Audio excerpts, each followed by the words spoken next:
Hello, everyone, and welcome to ELSA Connect.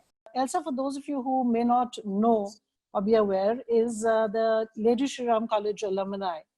And ELSA Connect is something we initiated here in ELSA Bangalore, the Bangalore chapter. You know, when the lockdown happened, we initiated this venture where we thought that as a community, we could all come together, be connected with one another, share with one another. And since then, it has grown leaps and bounds, right from our speakers from our local chapter to pan-ELSA sessions. And we've had wonderful, different, varied subjects that we've covered. We've covered subjects like Old Bangalore. We've covered things on finance.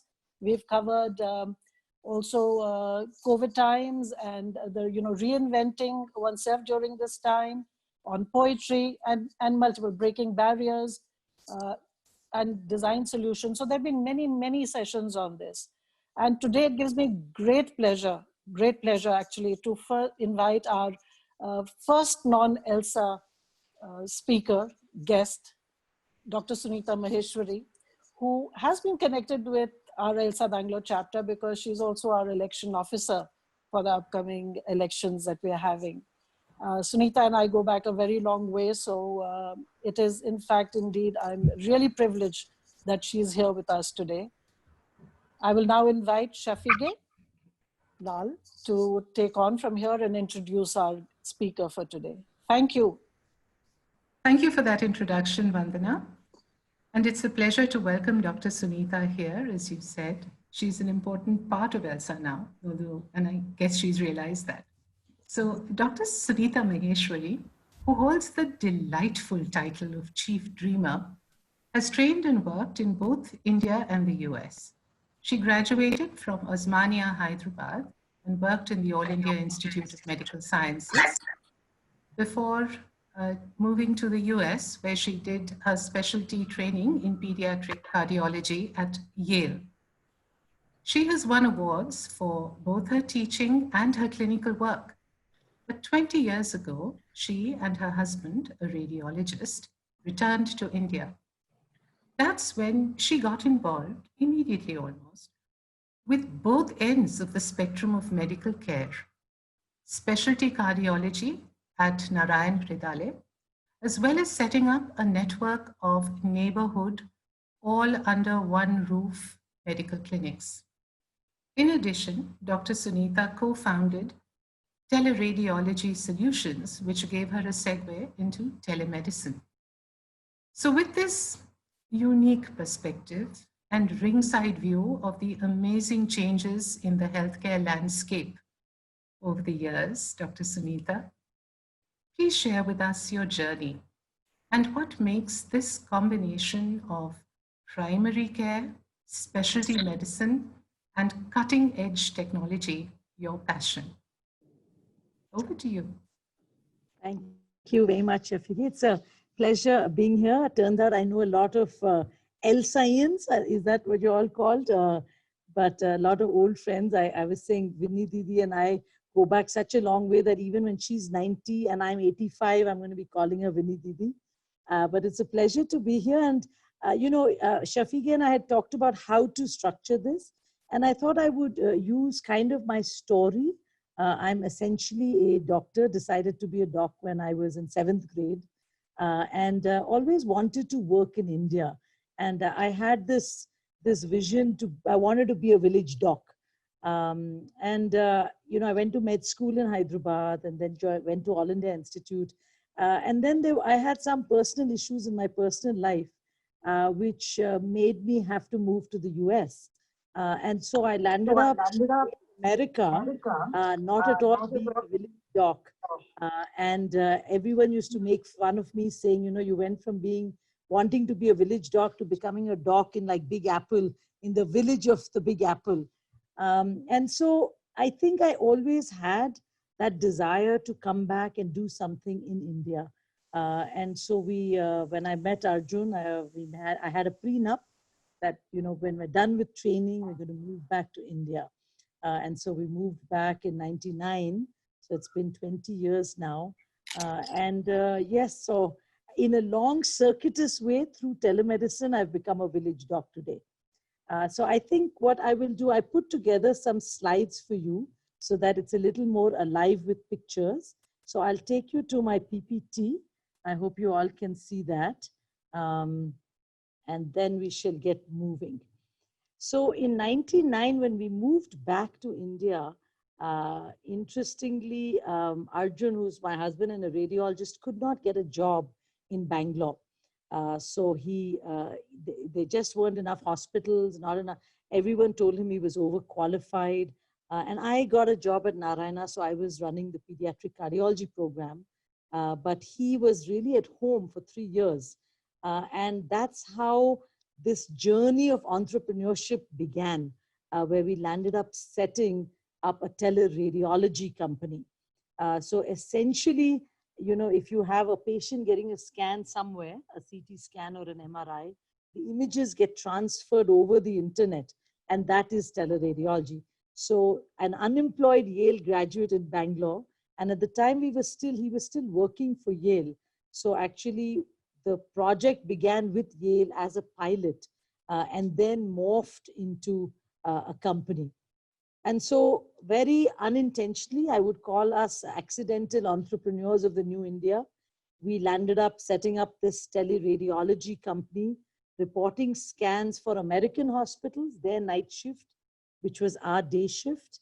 You know, we didn't have all the bells and whistles of marketing team and finance officer and so on. It was 2 doctors growing this thing very organically. So we started from a home office and then grew it to building out our own office in Whitefield. And I think for us, you know, one of the learnings was that it is really possible to grow a company with what's called OPM. So, you know, a lot of entrepreneurs talk about OOM, which is other, OOM versus OPM. So OPM is other people's money and OOM is our own money. So we grew this company with, you know, without VC funding, with our own money, just by doing good clinical care. The scans coming, good reports going back, good operations. And so, you know, we went from 1 client, which was Albert Einstein Hospital, to 150. And I think the entrepreneurial lessons along the way were that you need to constantly innovate. For instance, we are 24/7. So we had a hard time getting doctors to work on Sunday, every Sunday. So then we thought about, you know, okay, where do people like to work on Sunday? And we zoomed in on Israel, where Sunday is not a holiday. And now, so we hired people in Israel, and then we hired people in the Middle East, where Sunday is not a holiday. So, you know, these constant innovations in order to stay afloat. There were many roadblocks, I would say, in this entrepreneurial journey. It wasn't smooth at all. You know, I remember the bandwidth getting cut because somebody cut the roadside, and we are very bandwidth dependent when you do tele-diagnostics. So we had to, you know, radiologists run with their laptops to ITPL to get internet. So a lot of roadblocks along the way, but I think a lot of learnings in that entrepreneurial journey. And it's been, I think, when you build an organization from, you know, 1 person to now, I think we have about 650 people. My learning has been it's the small things that matter. So for instance, we have a masseuse at work. So you see on the left, he goes around giving massages. He's just been trained by our physiotherapy department. We have our own band, the teleradiators. We have a slide in our office so people can, you know, slide down. Earlier, we used to tell them you slide down for fun. Now we're like, if you don't perform, you slide down. And it's a very egalitarian office. If you see this picture down here, I'm dancing with Michael, the office boy. So we've tried to, it's very flat. It's very, you know, try to keep it as egalitarian as possible. And a lot of the teams have been with us since the home office days. And I think focusing on those small things with them and constantly telling them about how they are helping patients across the world. Because we right now cover hospitals, not just in the US, but in Africa and India, all over the world. So every day, everyone's making a difference. Interestingly, in 2003, and we set this company up, the Stellar Radiology Company. In 2003, we had a buyout offer from a very large software company in Bangalore. We had a lot of brainstorming. My dad was a management consultant, and at the time we had very little income. I was a junior doc at Narayana, earning 18,000 rupees a month. This company was an idea. And so we asked them, we said, what are you buying? We have one computer in a home office and one doctor. So what exactly are you buying? And they said, we're buying your idea. And so we decided not to sell. We took the risk not to sell. Many years later, 10 years later, Subrata Bagchi wrote about this dilemma of entrepreneurs, to sell or not to sell. I think our learning was that if you believe in your own idea, you can create magic. And magic ultimately is more important than money. And so this has been, I would say, this entrepreneurial journey has been really about doing things differently, about having that idea and taking it to scale. Now, we had been working in India from 2002, covering American hospitals. We approached the Karnataka government saying, we can do teleradiology for all your district hospitals. 10 years after we first approached the government, we won our first contract. We won our first tender, and we've actually deployed this whole teleradiology from technology to the reporting for the state of Tripura. We've done over 1 lakh studies for them, and these are patients in the primary health centers and the district health centers. Similarly, 13 years ago, we had this Harvard prof. He came to Bangalore and he said, we want to outsource. There's this thing called 3D reconstruction, which is very technical. He said, we want to outsource it to you. Unfortunately, the day he visited, the Bijli went off. So we couldn't put the internet went off as a result. The water pump wouldn't pump. So no water would go up. There was no water in the tap. It was one of those perfect storms. And he left saying, hey, I love you guys, but I don't think we can give you a Harvard, contract, because so he finally signed with Wipro, which is, obviously a large software company, to help him and Harvard and Mass General do their 3D reconstruction. 13 years after that visit, we got the contract, and now we run on MG Road a very high-end 3D reconstruction post-processing service for Mass General Hospital. So I think my learning during this entrepreneurship was that entrepreneurship, like everything else in life, needs perseverance. And I think from, this stage of being unemployed to setting up something that covered American hospitals, and then using that same technology to cover hospitals across the world, we had, in a sense, found this solution that could work not just for a rural hospital in Tripura, but also a very high-end hospital in Texas. So it was a solution that could span really the globe. And so it really got us thinking about India and Africa and saying, we're working with the US. What are we doing in India? And if you think about it, how does one get a diagnosis in India? And in Bangalore, of course, we are blessed. We can, go over to our local clinic or hospital or diagnostic center. But in the hinterlands in India, people will do this. They will get on a train. They will take themselves on a train or a bullock cart, and they will get to their nearest hospital. So many times they come from Chittagong to Bangalore. And if you cannot get a diagnosis, the first part of any medical intervention is a good diagnosis. If you don't know if what you have is cancer or the flu, how do you decide on treatment? So the first part of intervention is a good diagnosis. And if you can't get a diagnosis, there's no question of even getting started on the right therapy and the right treatment. And so we realized in India there was a huge need. And one of the benefits, I would say, of being an entrepreneur is you can decide where you want to put your money. And we decided to put it into a foundation that helps poor patients. So for instance, the first hospital we tied up with is, this is the Ramakrishna Mission Hospital in Arunachal Pradesh. So they had a CT scanner, the Prime Minister's office gave them an MRI, but they didn't have a radiologist who could look at that CT scan and diagnose it. So now all their scans come to our headquarters in Bangalore. Our doctors look at the scans and send the report back to Ramakrishna Mission Hospital, and we've expanded that over the years to other hospitals where they treat poor patients.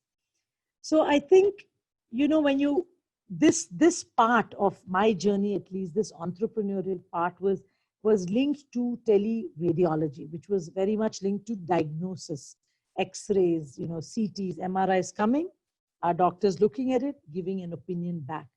And during this time, I had been working for 10 years. I ran the department. I'm a pediatric cardiologist, a cardiologist for kids. So while, you know, I was the dutiful wife helping hubby with entrepreneurship and the teleradiology, I had my own clinical practice as a pediatric cardiologist at NH. And one of the things I realized is that patients would come and sit in the hospital for 8 hours to see me. And I started thinking that there has to be a better way, you know, for patients to see a doctor than going and sitting in a busy hospital OPD where doctors are running around from OT to cath lab. You know, they're busy. They're not in an outpatient mindset that, you know, sit down, let me talk to you and understand what's going on, because they've got a lot of things on their plate. And so that's when I started thinking about, you know, what do patients in Indian cities need today? And essentially they need a good family physician. And unfortunately, because, you know, in India, like in the rest of the world, doctors are reimbursed more if they do operations and procedures. There aren't that many good family physicians around. A lot of them migrate abroad. But really, what do we need as patients? We need a good GP. We want to be seen, come into a clinic or a hospital, be seen quickly, in and out in an hour. So time is not wasted. We want a setting which is one stop, right? You don't want a doctor who says, okay, go there and get a CT, now go there and get a blood test. It should all be under one roof. And it should really be non-intimidating. It should be, you know, hospitals can sometimes be intimidating. So it should be kind of a friendly, non-intimidating environment. And ideally tech integration. So, you know, especially today with smartphones, you can get your lab reports and everything on the phone. And so, you know, entrepreneurship, I think, gives you that courage to try new things. And 12 years ago, we decided to set up a clinic in Whitefield. And it was called RX, which is treatment. You know, doctors always write RX. And DX, we just made that up, which is diagnosis. And the goal of this was to bring back that family doctor concept.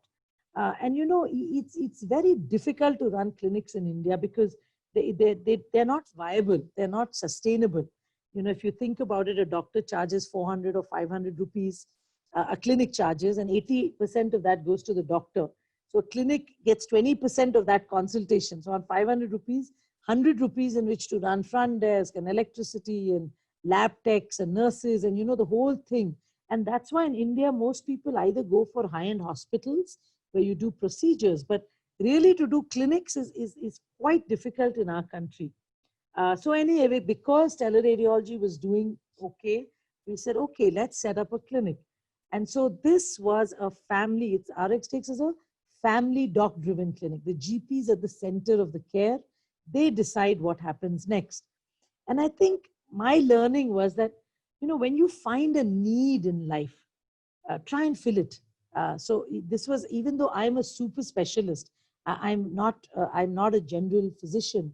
I could see that the need in India is for general physician care.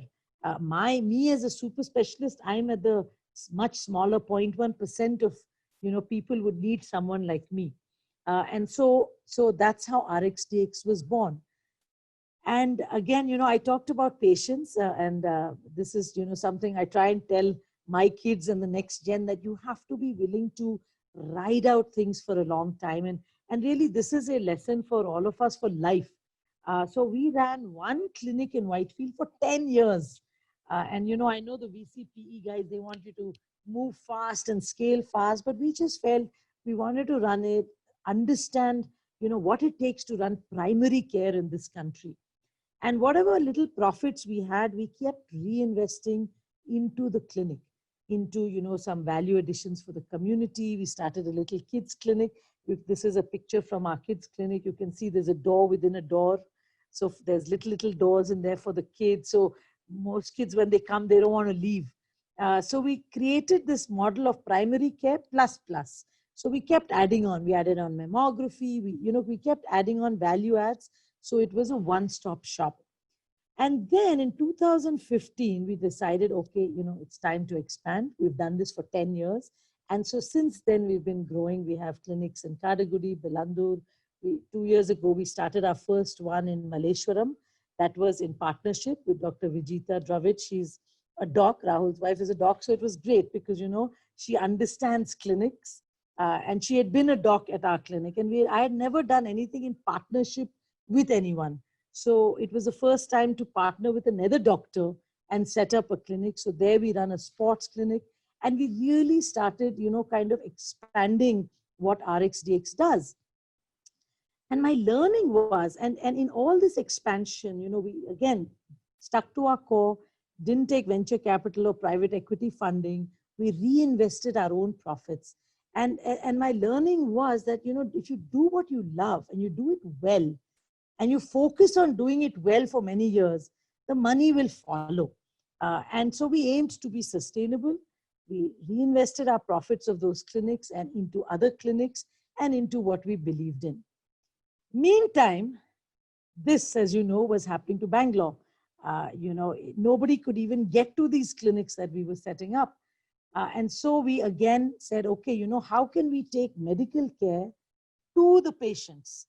And so we got some REVAs and we started eco-friendly doctor visits, home physiotherapy, blood draws. And really, this was difficult. I would say the home doctor visits were the most challenging because that traffic, the doctor would say, I'm sitting in the traffic for 2 hours, to see one patient. Why can't 10 patients sit in the traffic to see me? So, we had some challenges with home doctor visits with Bangalore traffic. So we kept thinking about, okay, this doesn't seem to be making sense to make the doctor sit in the traffic. So what else can we do? And that's when we started really exploring technology. And how can tech help our patients? And so we launched, this was about 3 years ago, teleconsultations. We got an app done and teleconsultations where patients could see our docs, through the app. Now, it sounds beautiful and it's been done in the rest of the world, but believe it or not, this was considered illegal in India till 3 months ago. So coronavirus has made teleconsultations legal in India. So I was the president of this Telemedicine Society of Karnataka. And the government kept telling us it's not legal. We can throw you in jail if you do telemedicine, because doctor has to see the patient in person. And we kept telling them that, look, yes, let a doctor decide when he has to see in person or let the patient decide. Why is the government deciding this? Anyway, we were not able to move the needle till COVID hit, and the Ministry of Health on March 25th, 2020, overrode all the medical councils of India and just legalized telemedicine through an ordinance in the parliament. So today, telemedicine in India is completely legal. A WhatsApp consultation is legal. A Skype consultation is legal. An email consultation is legal. All of it is legal. And this has really opened up, the doors for how we can use tech in healthcare. I think telecounseling was the first, I would say, part of telemedicine, or the first part of, doctor-patient interaction that lent itself very well. Telecounseling, you don't have to listen to a patient's heart and lungs. You don't need a stethoscope. You don't have to look in their ears. You don't have to look in their eyes. You just have to talk. So telecounseling is something that, can be easily done via telemedicine. And I had actually set up Healthy Minds, which is a telecounseling startup about 8 years ago. And we had so very few people actually coming online looking for their counseling, even though India is one of the most depressed countries in the world. So the advantage of telecounseling is that you can see your counselor from home. And most people don't want to come to a clinic. They don't want to go to a hospital for sure to meet a counselor or a psychiatrist because of the stigma issues, because of, all the issues we know about with one in India. So I think using telemedicine and the beauty of Corona, and I have to thank Corona for this, is people can see their psychiatrist today on telemedicine. They can get their antipsychotic medicines on telemedicine. They can get treated for their depression with medicines, which till 3 months ago you could not do. A psychiatrist could not write a prescription. Today he can write a prescription on tele and it is completely legal. And so that is, I think, really where telemedicine, and we'll go over, we can go over some specific situations if you like. But, I just want to end with how I am using tele in my own life as a doctor. And my, you can say my adventures with becoming a telecardiologist started with one question. And this, I think, sometimes one question can change how you live your life. And this question came to me from my daughter. And I still get tears, when I repeat her question. But she said, why are the children at the hospital more important than me? And this question came to me at a time when I was at the hospital, 6:30 a.m. to 9:30 p.m. My daughter was 8 years old. I saw her only on Sundays. I had luckily a very sweet hubby who worked from right next, the home office that I talked about. He was there, but I guess, kids want their mama too. And when she asked me that, at that time, I was not using technology in my life. It was all very in person. And, I had a forum, a group of my friends, and I said, what should I do? And a couple of them said, just quit, you're a mom, your kids are going to grow up a mess if you continue like this. And one friend of mine who was actually a housewife said, you've worked so hard to get where you are. Don't quit. Why don't you cut down? Why don't you just take Wednesday afternoons off and Saturday afternoons off? And so I said, you're right, let me just modify how I live. And one of the things I spent a lot of time at Narayana doing was training. I used to I ran the postgraduate program and, train the next gen. And so one thing I said, okay, the training bit, let me see if I can do that online. So I actually, what you see today with the Zoom classes and all of that, I started that in 2010 and started training postgraduates online. And I could then, be at home. I'd do my classes from home. They could be wherever they wanted. And we've done over 800 e-trainings since 2010. Of course, today it's become the way we all teach. And then the other thing I started looking into is, okay, how can telemedicine be more than just the patient talking to the doctor? Because, when you think of telemedicine today and you do a Skype call with your doctor, he's listening to your symptoms. Okay, do you have a fever? Do you have a cough? Do you have a cold? He's asking you questions. And based on that, he's coming to some conclusion. The thing is, the telemedicine of today, one has a lot of devices as well. And so, for instance, this is a digital stethoscope. So I now cover 13 hospitals where I do their pediatric cardiology. And at that end, we have a digital stet, there's a digital ECG, and there is also tele-echo, which means the sonographer can do the echo. Images can be sent to someone like me, a cardiologist, I can review it. So I essentially, as a doctor, can I'm not physically in the room with the patient, but I can literally diagnose what's going on with them. Just before this, I had a teleconsult with a patient in Assam. They sent me their echo images. I couldn't listen to that baby because they didn't have a digital stet, but I could look at their echo images, look at the baby, and 90% information I had in order to be able to tell them what to do next. And I think this really is how I would say technology has evolved, and us doctors have also evolved to be able to embrace the tech, to be able to use it in our lives. And then it allows us to reach out to patients who are anywhere.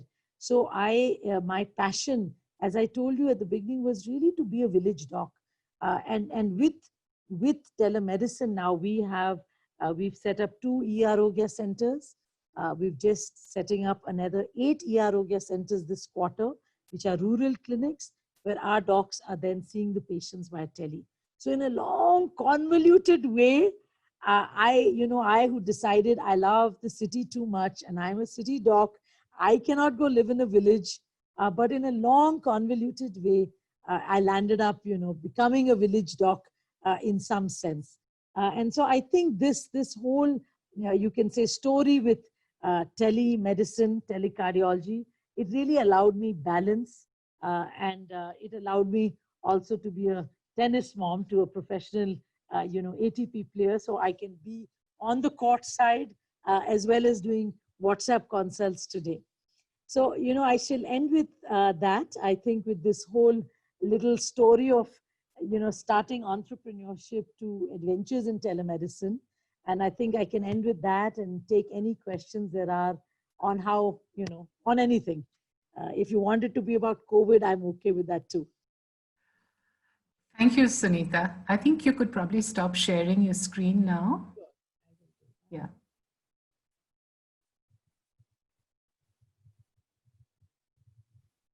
That's great.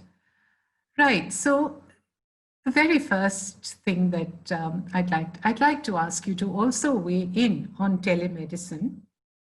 We understand that it offers us a lot of opportunities, but there is still a debate about telemedicine. And would you alert us to some of the things that we should be careful about? What are the pros and cons of us using telemedicine? What should we be careful about going forward? Do let us know. Yeah. I think that's a good question. I wouldn't say telemedicine replaces a physical doc, but it can certainly complement a physical doctor. So the pros of telemedicine, obviously, for instance, today, in the COVID times, when you don't want to, you have a minor thing, a sprained muscle, a little cold and cough, and you're worrying about, is this COVID or is this not? A skin infection.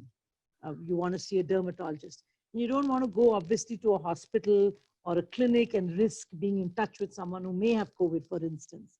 Telemedicine is a great option. So the pros would be, it allows you to see a doc from home. It allows you to avoid contact with other patients. It's obviously convenient. You're not sitting in traffic. And if you can, connect with your doc, it's a great way of connecting with them. The cons would be, obviously, that sometimes you need to see a patient, see a doc. For instance, if you have severe abdominal pain, there's not so much a doc may be able to tell you apart from saying, okay, go to the emergency room. So in many times it becomes a triage, or if you have, chest pain, he may be able to tell you, okay, immediately take an aspirin, because that can be life-saving, right? And that's where I think telemedicine will play a role, is that immediate action can be done. So the doc can say, yes, please take an aspirin right away. And you know what? I need you to get to your nearest clinic and get an ECG and make sure this is not a heart attack. So you need kind of a combination of both. But certainly telemedicine can be the first way to get started. And if you get docs, and I think right now what's happening is a lot of docs are also getting trained on how do I connect with a patient on tele? I mean, the way you have ELSA Connect, right? I mean, how do we connect with each other in this new world? The same is true for patients and doctors. So I would say, try it, and then the doctor or the patient. So the doctor may say, look, I think you need to be seen in person. And then it's very important to go ahead and get seen by someone locally. Or you may feel as a patient that, hey, I really prefer to be seen in person, and that's okay. So the only con really is that a doc can't make all the diagnoses today on tele, but he can certainly help you, I would say 70–80% of the time. So the second part then, which follows on from this, is what about the legal safeguards for both doctors and patients? And what about privacy concerns in telemedicine? Because, a digital record something which is on an open platform, for example, WhatsApp or email, can be hacked, can be, all sorts of things happening. So how do we keep ourselves safe under those circumstances? No, I think that's a good question. And to be honest, telemedicine in India has been bogged down by the legal issues because, as I said, till March of this year, it wasn't legal. So today it's legal to do a consultation. Now, yes, there are issues of records. So the telemedicine guidelines, every doctor has to keep a record of which patient he saw, and at least even if he writes it in a notebook, he should know what patient he saw, what he told them, kind of just a rough thing. The whole electronic health record is not mandatory for telemedicine, but more and more people are moving towards where patients' records are on the cloud. And if that gets hacked, yes, that is an issue. And therefore, all the EMRs have to be HIPAA compliant. They've got to have those security frameworks in place.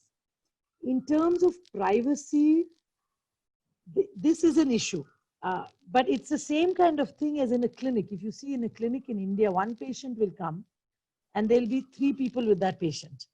In a hospital, one patient will come and there'll be 10 people with the patient, I think in a sense, telemedicine is much more private, because if you want to do it from the privacy of your room, it's you and your doc, and nobody else need know. You're not going to be seen by anyone. And even if you use Skype or WhatsApp one-to-one, yes, of course, if the doc records it and shares it with everyone, but that would not be legal. So I think all docs have a code of ethics on what they're supposed to do. We are, for instance, not supposed to save any video conversations. None of that should be like, you cannot save any of it. If you do save it, you have to ask permission of the patient. So there are a lot of checks and balances. Actually, it's a very, the guidelines are very, they are got a lot of safety for the patient today. Okay, that's really good to know. I actually got a couple of questions from the group, and it was Shubha actually who asked these questions a couple of days ago. So I would like to put those questions first, and then I invite everyone who's in the group to put their questions in the text boxes, or so that we can actually have a queue of questions. I have one from Yumna after this. So the first question is, this is actually in the context of COVID and being advised to stay at home, or perhaps having a symptom like, just a fever or a whole lot of sneezes, maybe what they call the influenza-like symptoms, and then being advised to stay at home and monitor. So the question that Shubha asked was, if I don't have a family doctor or a regular doctor whom I go to, what should I do? Yeah, that's a good question. I think, obviously you need some doctor to be able to connect to. Interestingly, before April, most doctors in India, for instance, were not on telemedicine. Since April, every doctor has been scrambling to get on some platform so that they can be available for their patients. Now, if you don't have a physician at all, right, who you're connected to, I think today the good thing is online, you can get a physician. For instance, there are many telemedicine companies today that are online. To name some, 1mg, Practo, CureFit, MFine. There are like 8 or 10 Docs app, TeleDoc. There are different apps. So these are all, app-based teleconsultations. And because it's become legal, there are like a million apps out there where you can find a doctor. I think the challenge for people is they find the doctor, but is he good? Is he not good? That kind of thing. And at the end of the day, most people still go by word of mouth reference. Hey, do you know a good GP?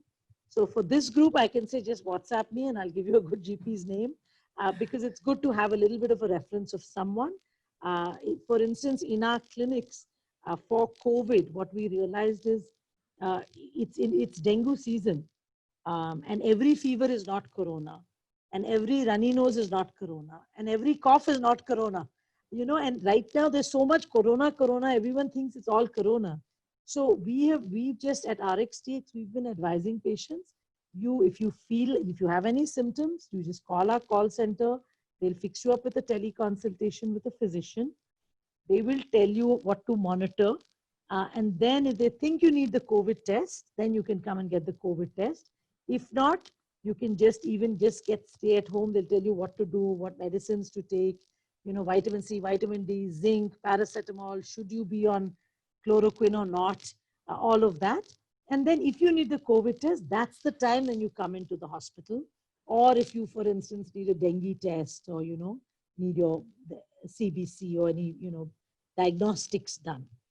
So I guess you could find, to answer your question, you could find a GP online, or you could ask someone and get a good GP.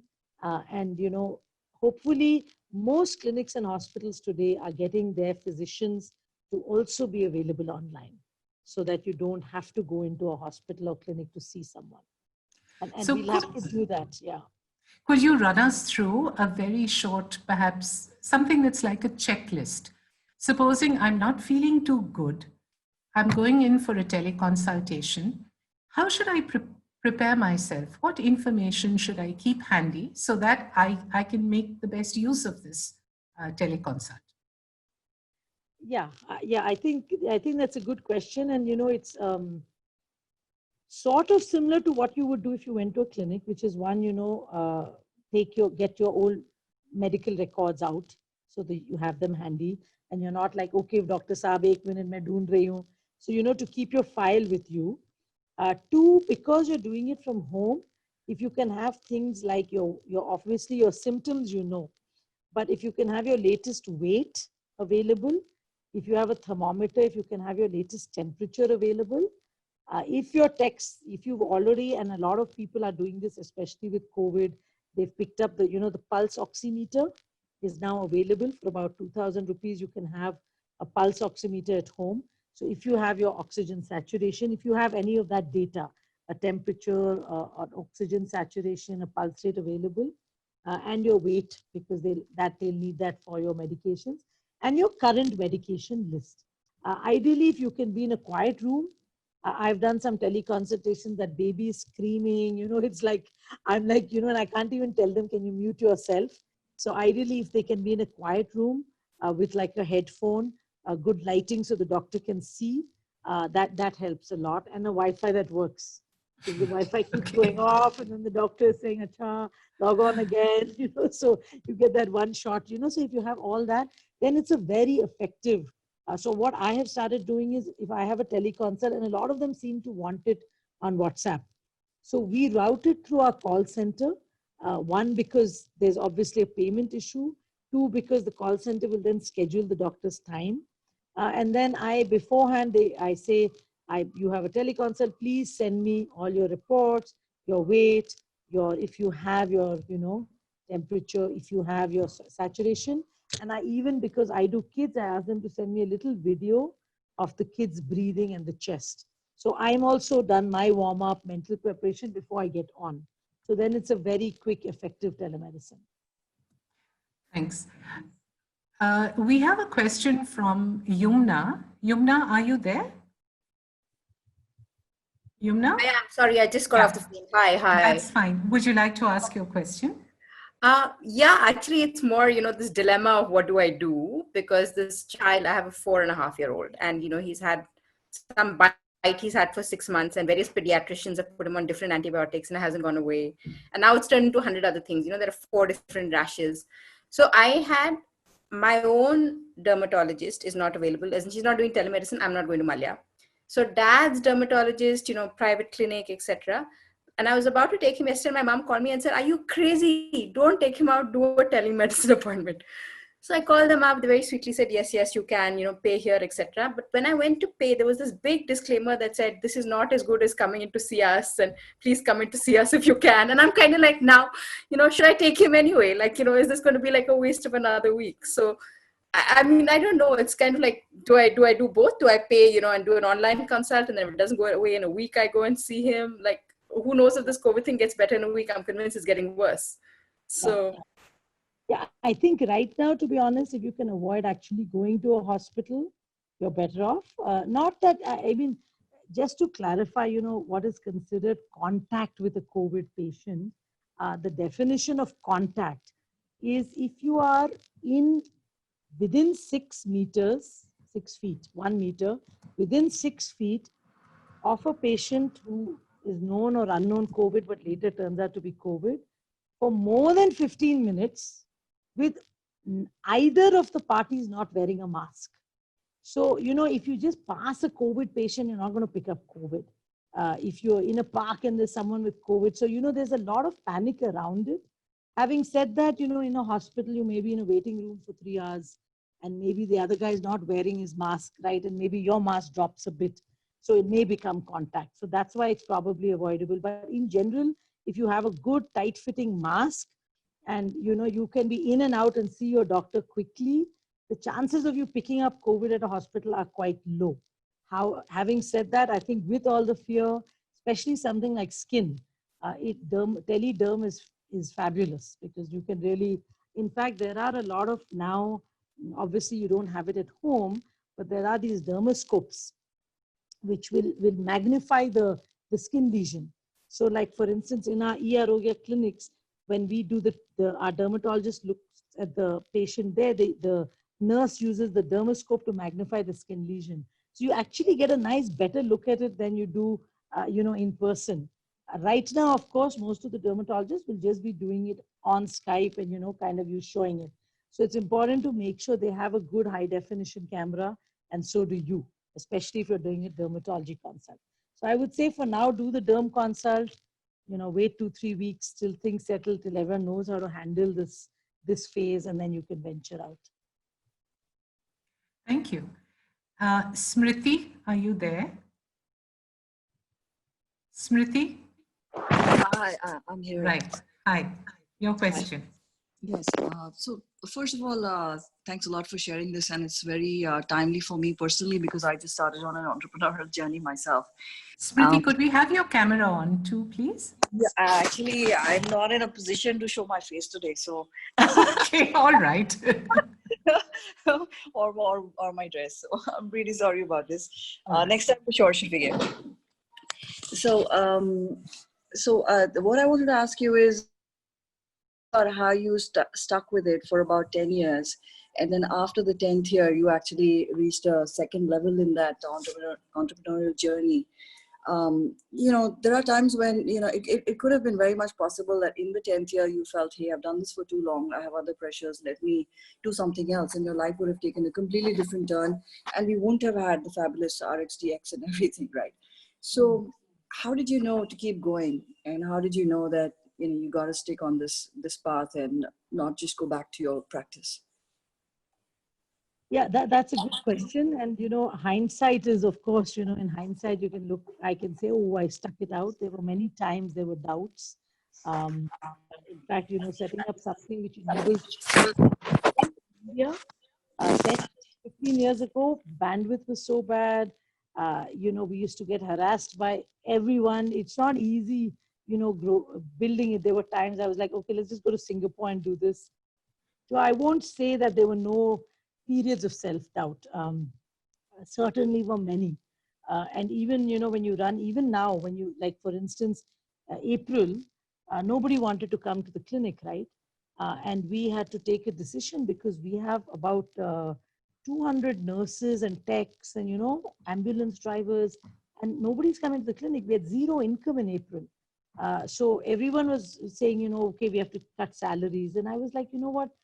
They have to pay their bills. I mean, I don't think that's the way to go. So I took an executive decision. We pay everyone's salary. We take it if we have to, so there are, at every stage, there are tough decisions that have to be taken. But I would say things that kept, at least me personally going, was one, this desire to do something. People always talk about how if you're honest, you can't build anything in India. So one, we wanted to dispel that. And in medicine in particular, there's a huge trust deficit.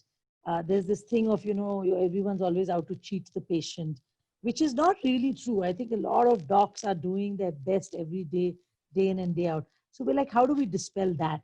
So, there was this desire really, and I think in order to persevere, one has to be driven by something larger than the problems. So it's a complex answer, and, I'd be happy to go over it with you in more detail, but I would say key elements were, one was staying positive. So whenever there was a downturn, like for instance, April, I'll give you that example. I told everyone, I told the whole team, look, guys, we are healthcare. Eventually, this virus will go away. Eventually, patients will need us. If you're all scared and we shut down and we are not there for patients when they need us, why will they come to us when things are hunky-dory again? We need to be here in the clinic. I personally was going to clinic even though no patients were coming. So I think being positive through tough times. Two, changing the goalpost. So, initially it would be, okay, let us start one clinic. Then it's like, okay, let's expand this. So changing goalposts personally. Three, not being greedy. I think it was never about money or making too much of it. I think greed and need, that whole conversation. But it was really about if entrepreneurship can be, or really life can be about having an idea and making that idea work, then it's something that's always exciting. So there's this HR guy who joined us a couple of years ago, and he told me, he says, ma'am, this place feels like a 15-year-old startup. And I was like, Siriak, I don't know if that's a compliment or if that's like if you're telling us how badly it's run, that it still feels as disorganized as a startup. What are you trying to say? So he's like, well, I think it's a little bit of both. I mean, we have to make changes, but he said it also has the energy of a startup. And I will tell you, I've been doing this now for 20 years. I still feel it's a startup. Like for instance, this home care, if with COVID time, I'll give you this example. It's very important to stay ahead of the curve. So 3 months ago when COVID hit, I told the teams, guys, if you guys don't have telemedicine organized by tomorrow, someone's head is flying. And we had telemedicine organized, all our doctors on telemedicine before ministry said it's legal. Last month, I told them, guys, if we don't do corona testing and you keep sending our patients to Rajiv Gandhi Hospital, patients are not going to go stand in the government hospital for six hours to get corona testing. So we got corona testing, that whole glass cabinet with the gloves that stick out, and we had the whole process organized. 2 weeks ago, I told them, guys, you have to be ready for home health care because government is not going to be able to handle all these asymptomatic patients with COVID. So we need to be able to support the community. So we were ready with home health care a week ago. Government announced 2 days ago that home health care is now allowed for COVID. So I think, to cut a long story short, I think in entrepreneurship, you have to constantly stay one step, constantly be thinking one step ahead and constantly figuring out a way to motivate everyone around you and motivate yourself. It does help. It does help to have a co-founder or someone along with you. I was blessed. I had my hubby. We could troubleshoot together. We could, in tough times, kind of hunker down together. I had my dad, who was a management consultant. We used to get free advice when he was alive. Vinny Didi knows him. But I think it does help to have a little bit of a support network. And then as we grew, obviously, we got a CFO only 3 years ago. And the guy, when he joined me, said, Doc, I don't know how you managed all these years without a CFO. And I said, hey, Mr. Vishwanath, it was gut finance. So, I am convinced that if you do things with the right intention, with being willing to be patient, obviously that means that you have, and having some fallback. I always knew, okay, if this all doesn't work, I can just go back to my practice. But if you do it with good intention, stay positive, keep building a good team around and doing the right things with the team. I think that's very important. I feel, COVID times, as you've seen, a lot of people quickly cut jobs, or sometimes you have to. I accept if you don't have the resources, you don't have the money, you don't have, a friend of mine told me, I can't take a huge bank loan to pay everybody. So there are those situations too. But I think in general, and staying motivated is a continuous process. So anyway, I can go on and on. Maybe we can do, ping me separately and we'll do a discussion on that. But a lot of, elements in it. Okay. We have 2 more questions lined up in chat. Binu, are you there? We can take your question. Otherwise, we can go to Smita.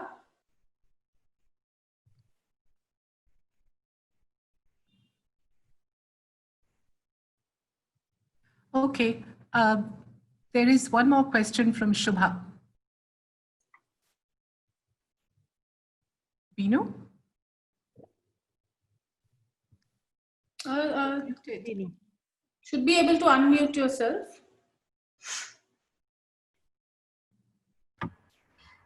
Hi, Sunita. Hi, Vinu. Just wanted to know, I think it's a comment or a thing that teleconsulting is the same as telemedicine. So, Yes. Yeah.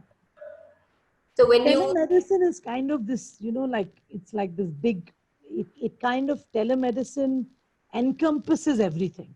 So Yeah. in telemedicine, you have the teleconsultations, which is talking to your doc. You yeah, have the teleradiology, which I described in the beginning, which is your telediagnostics. You have your telecounseling. You can have telenutrition, where you talk to a nutritionist.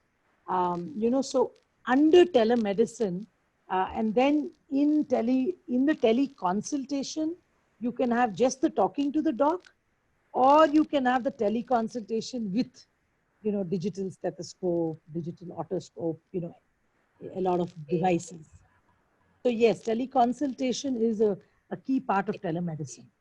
because I do wonder, because that's been a personal, this thing, I've been having a little bit of pain on my knee and my foot and all that. So I needed to see a doctor who I then realized was not in Bangalore, and he was in Chennai, and they were going to do this teleconsultation.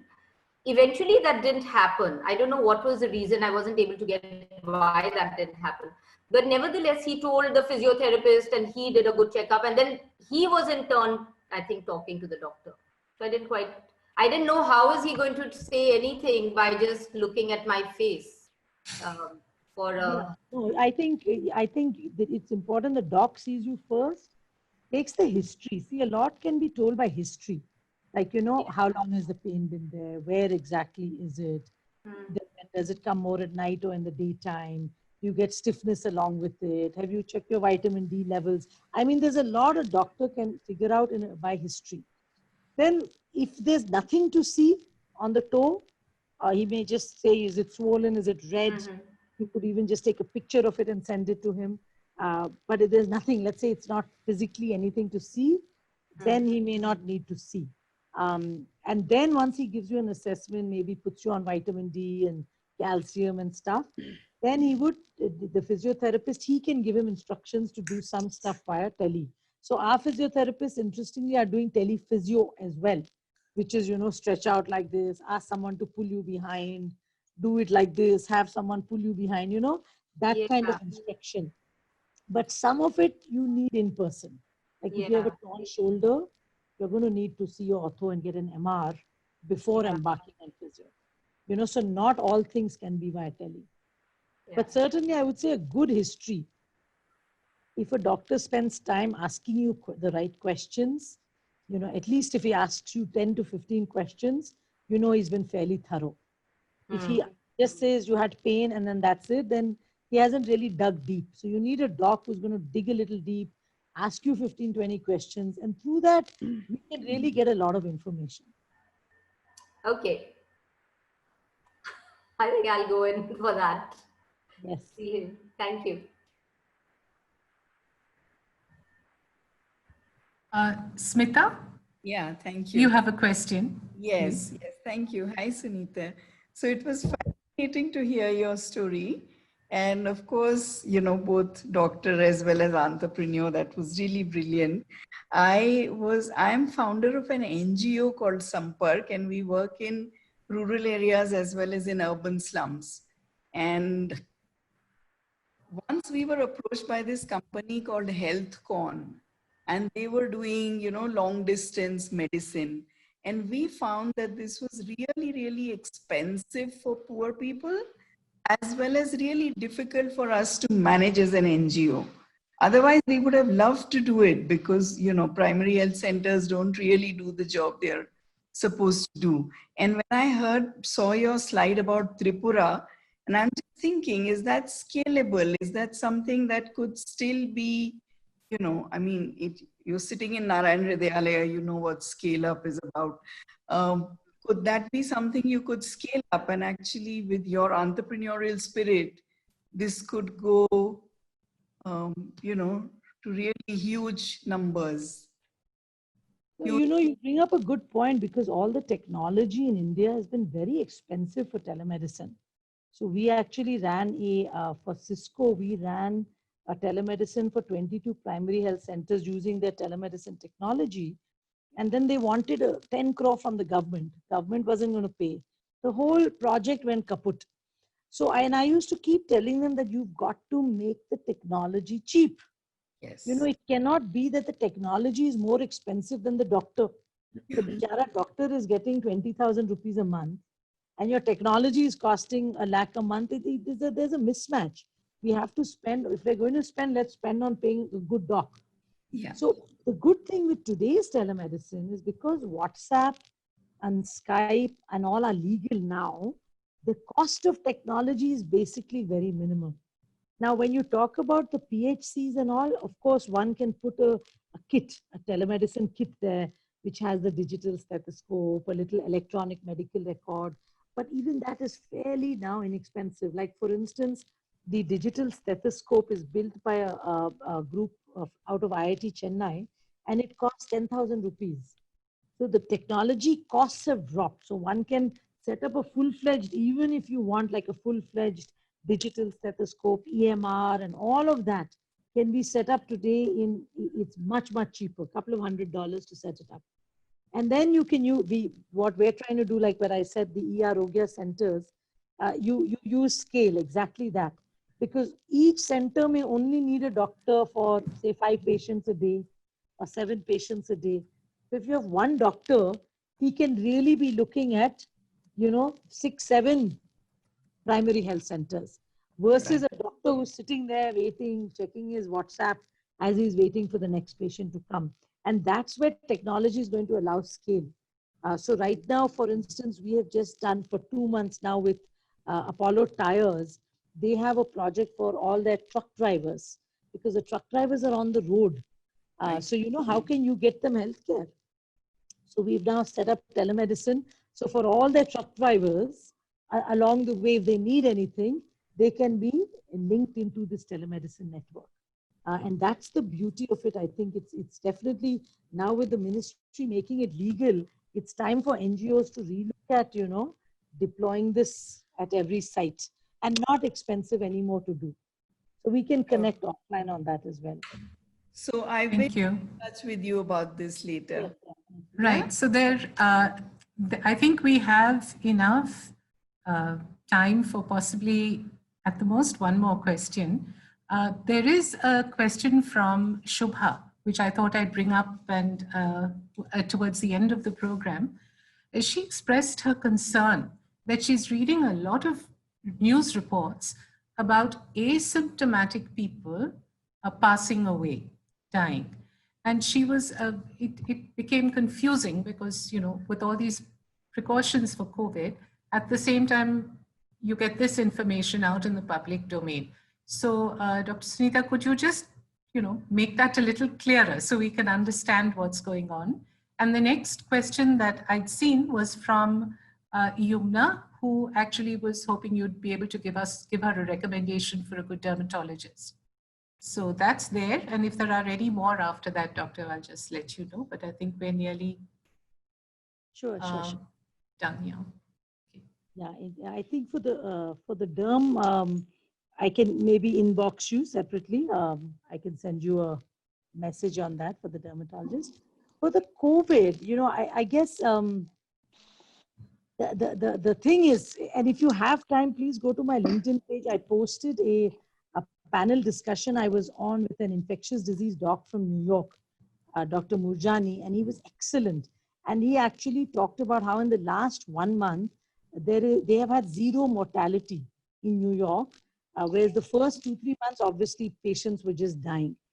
So I think the thing with COVID that's important to understand that, one, it is highly infectious, but masks, if people are masked, you can bring down the chance of getting COVID is less than 2% if you wear a mask. Now, in patients who do get COVID, the vast majority don't have symptoms. And yes, as Shubha pointed out, there have been reports of patients who go from no symptoms to very sick very quickly.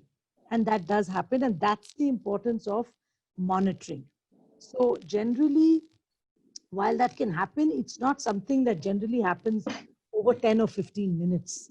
This is going to be, and the reason this happens is there is something called a cytokine storm, which is basically the virus makes this release of inflammation in the body.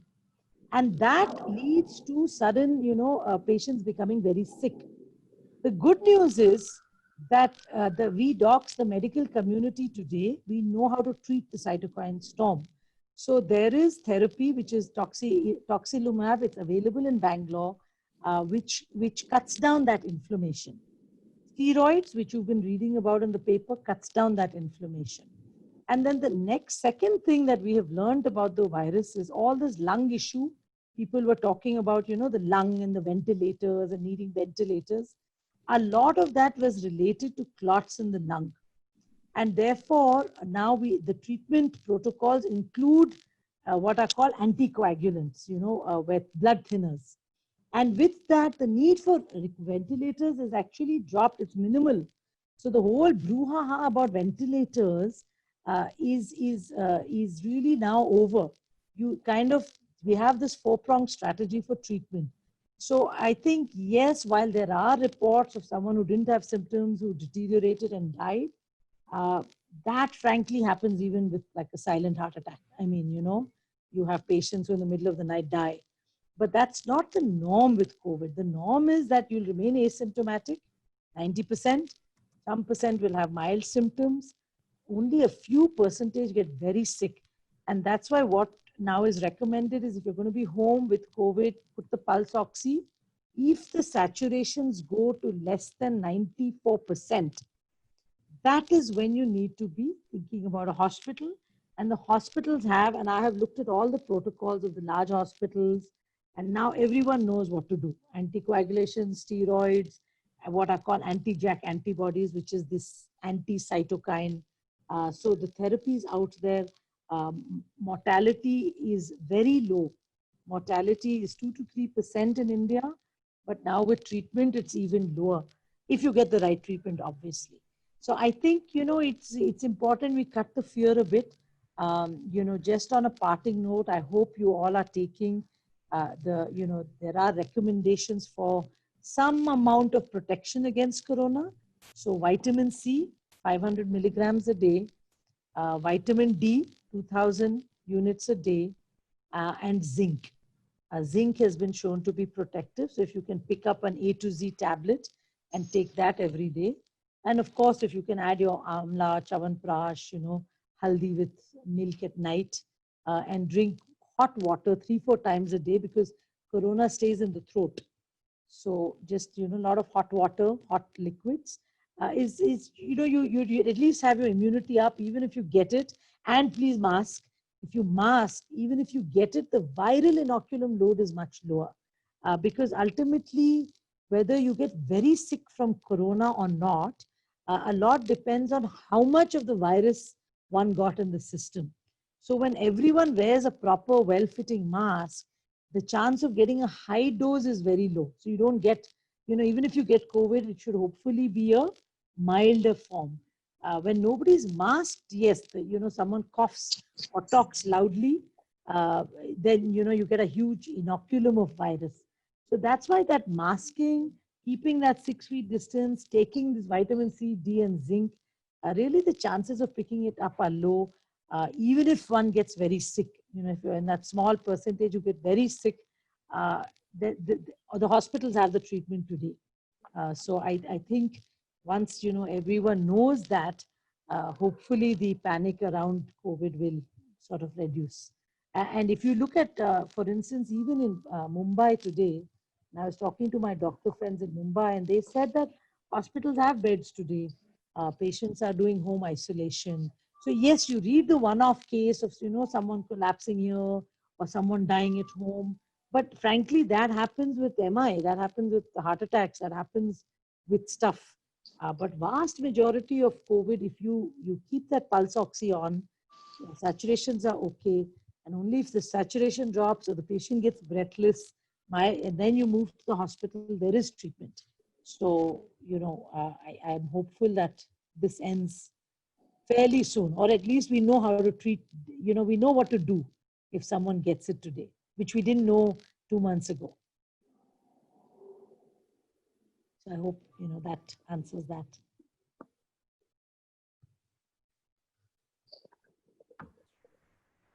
Thank you. That was very enlightening.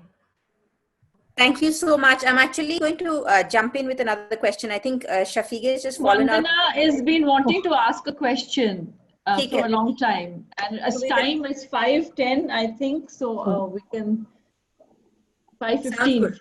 We've just lost Shafiq extremely briefly because okay. the generator is switching. So Vandana? Okay. I finally get to call you Suki. Suki, what is the doctor means as in you? Your own medicine for yourself, because I've known you literally forever, and the vivaciousness, the positivity, the super mom. You've been all there, sitting by your son in Spain has been at the Rafael Nadal Academy. You're super in every way. So what is the medicine for yourself? That is my first thing. What makes you who you are? What makes you tick the way you are? That is my first part of my question. And my second one is your thoughts on alternate healing. Well, maybe I'll take the alternative healing first. That's maybe easier. Okay, sure. Whatever goes for you. But I'm an allopath, and obviously in allopathy we have a certain training in what you give. But having said that, I have been very open to alternative medicine, because I think as allopaths we don't know everything. So I think from an allopath, speaking as an allopath, there are certain things that you definitely need an allopath.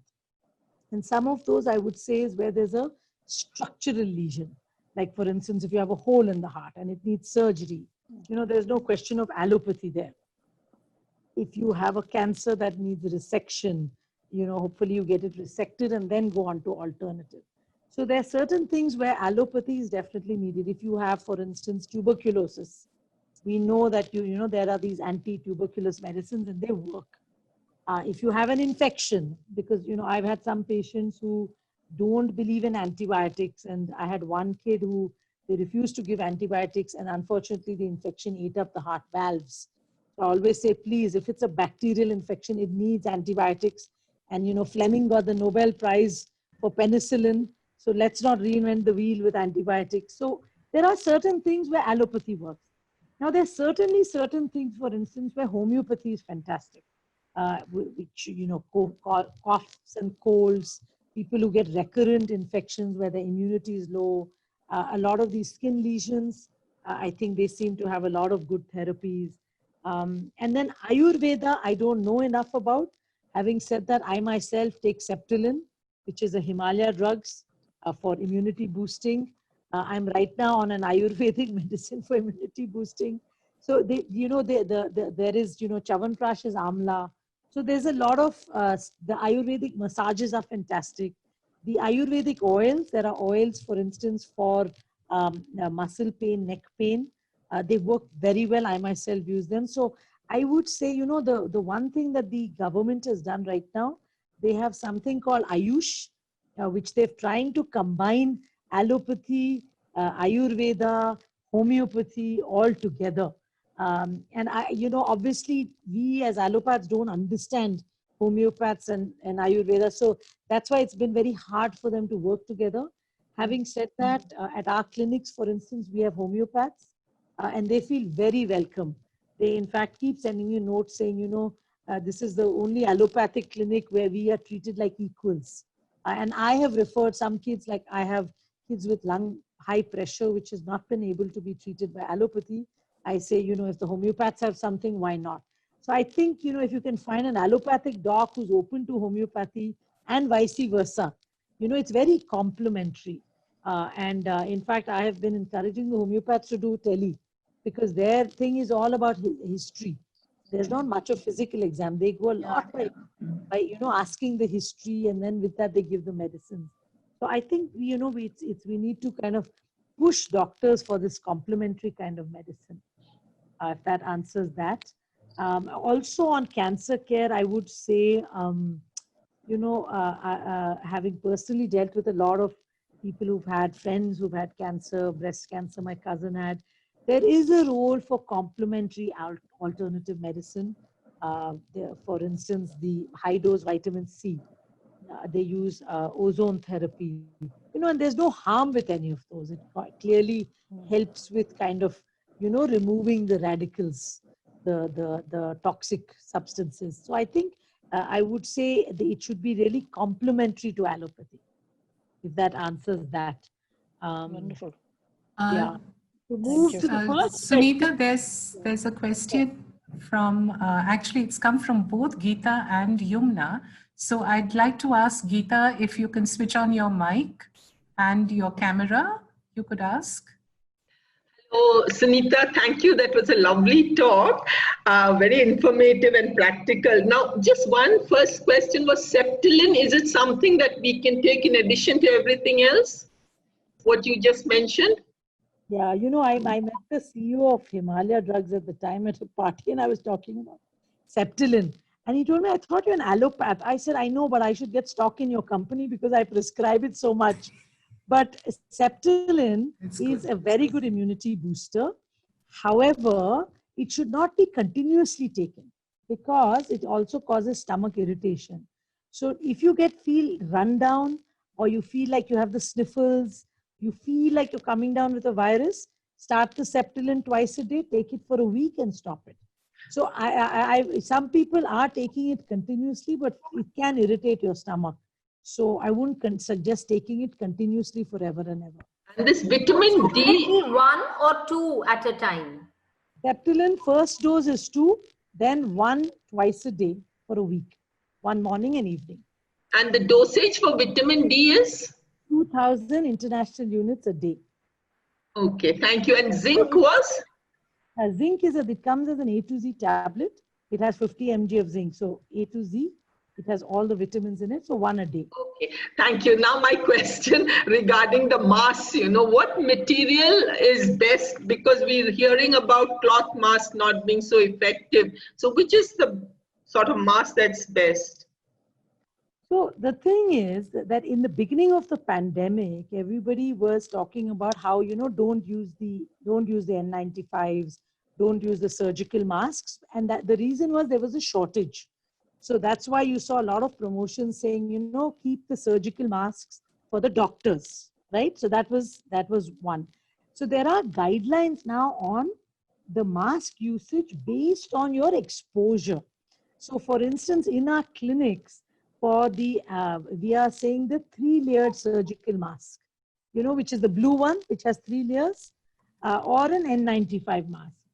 Now, for if you are going out, for instance, in the grocery store and so on, there are a whole, the cloth mask is also fine. I mean, the reason cloth masks are being promoted is because obviously they're cheap, they're easy, and they're accessible. But if you want to be fully protected, you can get a 3-layer, either a surgical mask or an N95. Today, they are available for 150 rupees. So they have like a special filter in them, which will remove the smaller particles. So they are obviously more protective than your regular cloth mask. But say you're walking in the park and not going to be in touch with anyone, you just want to be comfortable, a cloth mask is fine. If you're going to be in a closed room, contact with a lot of people, and you want to be better protected, then try and get yourself one of the N95s or the triple layered masks. Thank you. Vandana, could you please repeat your first question? There's a request on the text, so that I think it got lost in the second half. Suki, looks like you're not getting away from it. Like, we promise this is the last one. After that, we'll wind up. Okay? No problem. she knows the question. I don't think I need to repeat it. Yeah, what's the doctor's medicine for herself? So one of the things I would say, and it's is, you know, it's so easy to say. One of the things it's so easy to say, right? When you tell someone, you know, be positive, be upbeat, and I can't be positive, I can't be upbeat, I'm feeling low. So my daughter gives me that, but I'm feeling low. What am I supposed to do? You say be positive. But I think there are things we can do to actually reach that state. So my mother tells me that I was born Buddha, that I'm always like happy and nothing bothers me. But I wouldn't say that. I would say there are certain basic things. So one thing for positivity that everyone can do for sure is half an hour of exercise a day. And I exercise every day, 45 minutes, rain or shine. If it's raining, then I'm just skipping. But it doesn't mean I'm losing weight, but exercise increases your endorphin release. And endorphins make you happy. So that's why that 45 minutes, whatever exercise, it keeps the endorphin release, keeps you happy. That's number one mantra. Two is, no matter what's happening, I can go to sleep. And sleep rejuvenates you. Your serotonin, your all the muscles, everything recovers during sleep. And I think today with social media and WhatsApp, people are not sleeping. So that thing of, turning off the TV, turning off social media, listening to light music, taking a glass of milk if you can't sleep, because milk has serotonin in it, and serotonin becomes tryptophan, and tryptophan makes you sleep. Or you can even buy melatonin for those who can't sleep. Melatonin is that, I don't take that, so I'm going into now therapy. But I think sleep is one thing that keeps you very, I would say, kind of, no matter what problem I have, I just say, I'm going to sleep, guys, we'll deal with it in the morning. Number three, and I think super important, and as a doc, I mean, I tell people to do it, I do it myself, is I have a bowl of fruit between lunch and dinner every day. So it's like this cut bowl of many fruit, and it's a massive bowl. It's like this big. And that I feel has helped with, muscle pain, skin, with a lot of stuff. And then the other thing is, I guess, to stay, positive, I think it's important to connect. And, studies have shown that people who are connected with their friends, with their family, are much happier. So there's a very big Harvard study which showed that happiness at the end of life, happiness was linked not to success or money, but linked to ties, linked to friendships. And I think that is something I do maybe unconsciously or consciously, but for me, it's very important, to remember to wish a friend for a birthday, or if I'm in the neighborhood, to just stop in and say hello for 10 minutes. Or, like just those little things, I think they feel happy, I feel happy, and there's this endorphin, release. And I'm going to leave you with my final one, because studies have shown that people who give are less depressed. And in fact, people who are depressed, people who are, depression, if they can be taught to give. So it's not that giving is something we all automatically know. You can actually teach people to give, or you can show them how to give. And there are scientific studies, Lancet papers, saying that if you teach people to give and they start to give, they actually can come off their antidepressants. And this is something, I just feel I have been blessed. Obviously, as a physician, as a doctor, we are always giving. It's not only giving with patience, right? There are many ways in which we can give. And I think for me, that is what I have realized. Like we run, for instance, when we moved back to India, I just felt there were no playgrounds for kids, for poor kids. My daughter was in the US, we had all these playgrounds everywhere. And so about 18 years ago, I put up one playground. We had a little carnival in our neighborhood, and we had raised 15,000 rupees, and everyone's like, what to do with this money? I said, hey, can we put up a playground in, the Tubarhalli government school? And we put up this one playground. And it was like such an amazing experience for everyone. And the kids were so happy. And I said, we have to keep doing this. And, I set up a trust fund called People for People. We've now put up over 350 playgrounds in Bangalore. Yeah. And every time a playground goes up, I feel so excited. And I used to take my kids for the playground installation, and we send pictures of the playground out. And now our staff, some of them donate for playgrounds. We've put up playgrounds in the government schools where some of our employees went. We've worked, for instance, with the Wonderla team and put up playgrounds around Wonderla for where their employees go to government schools. So it's small, it's in multiple small ways. But I truly feel like, when you give, you're always happy. I always feel energized, and so I think I never say no. I always, try to get, and then now I've learned, to try and get the whole team behind it. My son, for instance, I used to always think he was not a giver because, when you're doing tennis, it's so about yourself and it's so about your winning and your losses. And I used to always tell him, I said, Adil, you're going to be a champion. You're going to be a big guy in India. I want you to use your position to impact, to give. If you talk about low-cost housing, maybe people will listen. If you talk about schools having to have physical exercise, people will listen, and maybe he has been hearing this since he was like a little kid. So in this lockdown, he volunteered and he started doing Rap for Impact, and he's like today, NDTV is covering him at 7:30 for the good that people did during Corona because he did a rap on wearing masks. And I think, and he's feeling so good. He's telling me, okay, now I want to make an impact. And I think that, that transmission, that whole thing of paying it forward, of talking about it, it's not very, people hesitate to talk about doing good or about NGOs or about, but I think we need to. I think we need to have those conversations. We need to talk about NGOs doing things out there. We need to highlight little things that are being done.